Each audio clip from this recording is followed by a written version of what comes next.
Hey guys, Mr. Mitchell here. I want to go through this review with you guys. First off, I appreciate all of you staying up to date with Canvas, asking questions via email. I really appreciate that. You guys are staying up to date with your work. And it stings that we're not going to be able to be in class together again, but we're going to get through this.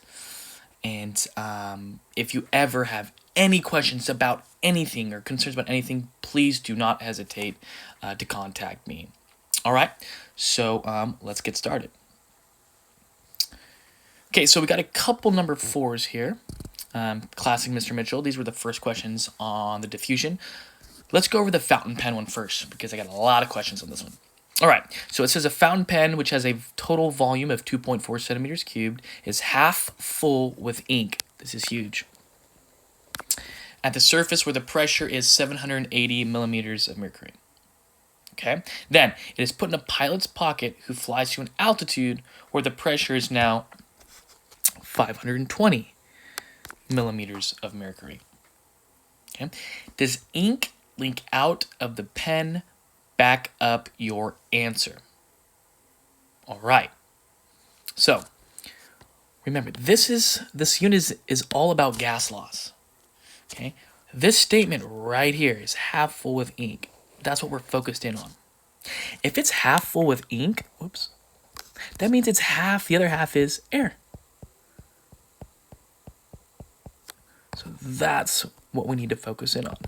So the volume of the air is 1.2 centimeters cubed. All right. Now, if the volume exceeds that 1.2, it will push the ink out of the pen. That's what we're looking for. That's what we're analyzing. All right. Okay. So how do we relate pressure and volume? Well, we know Boyle's law is P1 V1 equals P2 V2. And this is at a constant temperature and at a fixed number of moles of gas. All right, so let's plug in our values. Now, our initial pressure is 780 millimeters of mercury. Our initial volume is not 2.4, it's that 1.2 because we're focused in on the air inside the pen. So that's 1.2. Our final pressure is 520. And we need to solve for that final volume. Because if that final volume is greater than 1.2, guess what? The air pushes the ink out of the pen. So go ahead and do this in your calculator and solve for V2. V2 comes out to be 1.8 centimeters cubed. Guess what? Ink leaks out of the pen. All right. So that's the first one. All right.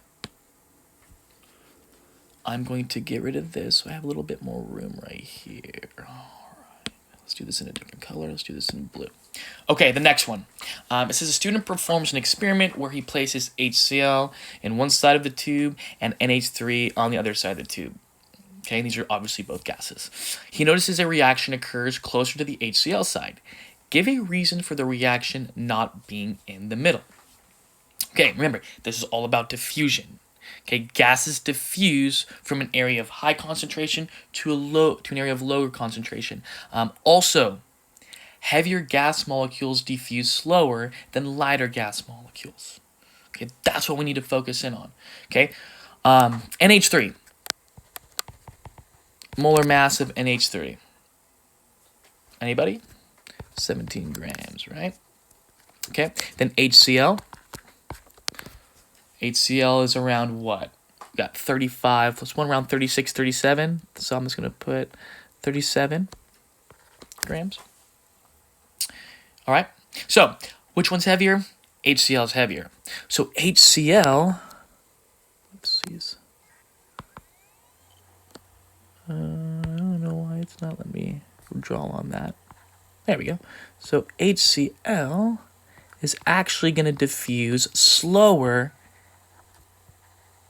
than the NH3. That's why this reaction will not happen in the middle, because the NH3 diffuses faster throughout that column than the HCl. So it will meet closer to this side. All right. Okay. Hopefully that made sense. And once again, guys, if you have any other questions, you can always email me and I can get more specific.